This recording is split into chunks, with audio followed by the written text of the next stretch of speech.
नमस्कार दोस्तों, आज 7 सितंबर है और आज के द हिंदू में क्या और क्यों पढ़ें इसे लेके हम फिर से हाजिर हैं।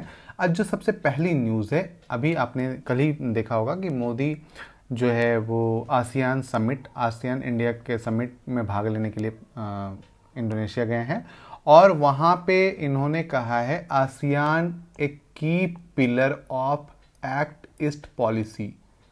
ठीक है, हमारे यहाँ पहले लुक ईस्ट पॉलिसी करी जाती थी, मतलब जो पहले नीति थी भारत की विदेश नीति एशियन देशों के लिए या इन म्यांमार और इंडोनेशिया, फिलीपींस, इन देशों के लिए जो थी वो क्या थी, लुक ईस्ट पॉलिसी की नीति।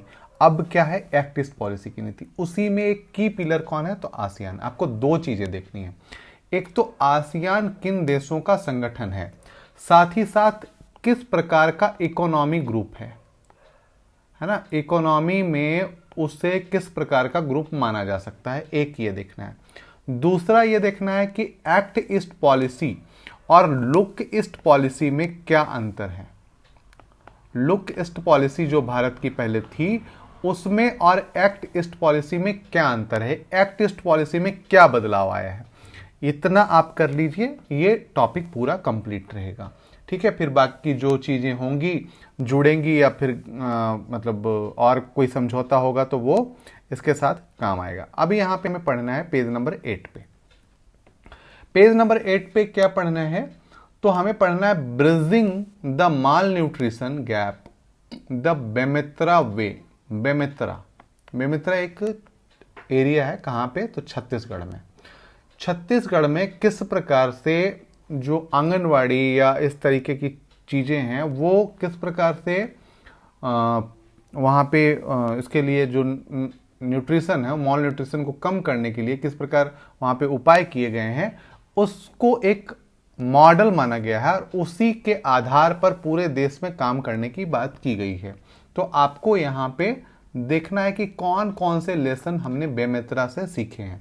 आईसीडीएस चला तो क्या क्या काम किए, किस तरीके से, जैसे यहाँ पे देखिए आप, further various add on such egg, banana, protein powder, peanut chikki and jaggery are also being distributed under various special state specific scheme, for example being the Mukhyamantri Suposhan योजना इन छत्तीसगढ़।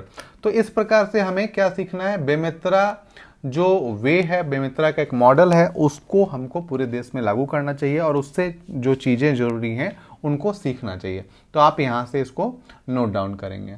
इसके बाद जो है पेज नंबर 9 पे पढ़ना है, for an expense of blue with air so clean. ठीक है, अब यहाँ पे जो सेक्रेटरी जनरल हैं और यूएन के सेक्रेटरी जनरल एंटोनियो गुटेरेस, और उन्होंने ही कहा है कि जो अब एक टर्म आता है ग्लोबल वार्मिंग, अब ये टर्म खत्म हो चुका है, अब है ग्लोबल बॉइलिंग। अब पॉइंट क्या हो चुका है, ग्लोबल बॉइलिंग। पूरा जो विश्व है वो उबल रहा है ना। इसको किस प्रकार से, इसके लिए क्या क्या उपाय किए जाने चाहिए, किए जाने नहीं चाहिए, क्या क्या करने होंगे, इस पे पूरी बात की गई है। इसी पे कि किस प्रकार से हम ऊर्जा सुरक्षा कर सकते हैं, किस प्रकार हम ऊर्जा उत्सर्जन कम कर सकते हैं, कौन कौन सी चीज़ें ऐसी होंगी जिस पर। अब यहाँ पे एक चीज़ हम देखते हैं कि हम पहले, अभी मैं कुछ बातें बता रहा हूँ यहाँ से अलग बता रहा हूँ। जैसे आप पहले देखते होंगे कि 100 वाट का बल्ब हम जलाते थे, पर वो घर में 1 या 2 होता था। ठीक है, अब यहाँ पे हम 5 वाट का बल्ब जला रहे हैं, 5 वाट तो नहीं कहो, 9 वाट का बल्ब जला रहे हैं। पर 9 वाट का बल्ब हम इसलिए भी जलाते छोड़ देते हैं, या इसमें 1 या 2 नहीं, यहाँ पे 10 या 15 बल्ब लग जाते हैं, या 10 तो मान के चलिए कि 10 बल्ब हम जबरदस्ती का, हाँ एलईडी लगाना है करके हम लगा देते हैं। तो कुल मिला के हमारी ऊर्जा की खपत उतनी ही होती है, पहली बात। दूसरी बात कि हमने जब ये 100 वाट का बल्ब था तो हमारी ऊर्जा की खपत एसी, फ्रिज, रेफ्रिजरेटर मान लेते हैं और अन्य जो साधन हैं, जैसे मान लीजिए कि हम इलेक्ट्रिक तवा लेते हैं या इलेक्ट्रिक गैजेट्स लेते हैं, वो बहुत कम थे। और आज हमें ऊर्जा का उत्पादन उससे 4 गुना या 5 गुना करना पड़ रहा है। तो क्या कारण है? हम तो कह रहे हैं कि एलईडी लाइट लगा दिए हैं या ये कर दिए हैं, उससे ऊर्जा बचत होती है, पर हमारी ऊर्जा की खपत बहुत तेजी से बढ़ रही है और इसके कारण से ग्लोबल वार्मिंग तो हो ही रहा है। जाहिर सी बात है कि हम जो ऊर्जा उत्पादन कर रहे हैं वो ग्रीन एनर्जी तो है नहीं, वो ग्रे एनर्जी है या जो जीवाश्म ईंधन है उसके द्वारा उत्पन्न किया जाता है। तो इससे क्या होगा? ग्लोबल वार्मिंग में कोई कमी नहीं आ रही है, बढ़ोतरी हो रही है। हम भले ही मन को संतुष्टि प्रदान कर रहे हैं कि हाँ हमने कम वाट का उपयोग करना शुरू किया या इको फ्रेंडली, ऐसा कुछ है नहीं। तो इसी पे बात की गई कि क्या क्या उपाय किए जा सकते हैं और किस प्रकार से हम इसे रोक सकते हैं। ठीक है, तो ये भी ध्यान रखना है। इसके बाद जो अगली न्यूज़ है, अगली न्यूज़ जो हमें पढ़नी है, how unemployment is measured, page number 10 पे। बेरोजगारी की दर जो है, बेरोजगारी किस प्रकार से मापी जाती है, इसी पे बात की गई है ना।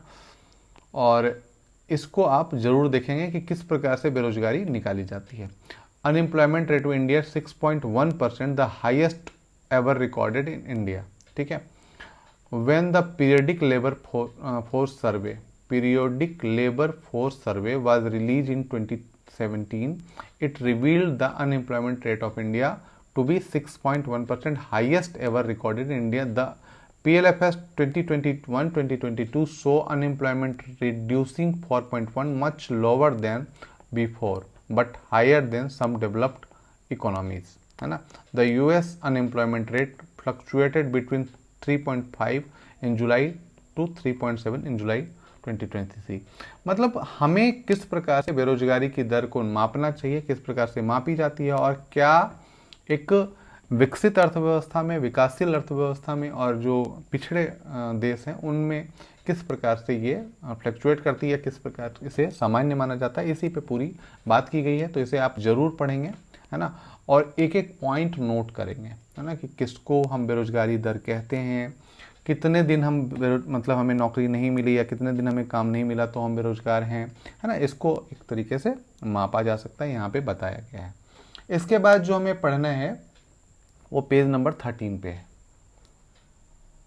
पेज नंबर 13 पे taking G20 to the last mile, मतलब जो G20 है उसको लास्ट वाइल, जो पीछे छूट गए हैं कोई भी इसके पीछे नहीं छूटेगा, इसके ये कहना है। तो इसको आप एक बार थोड़ा सा पढ़ लीजिएगा कि G20 का विजन भारत का क्या है, इससे निकल के सामने आपके आ जाएगा।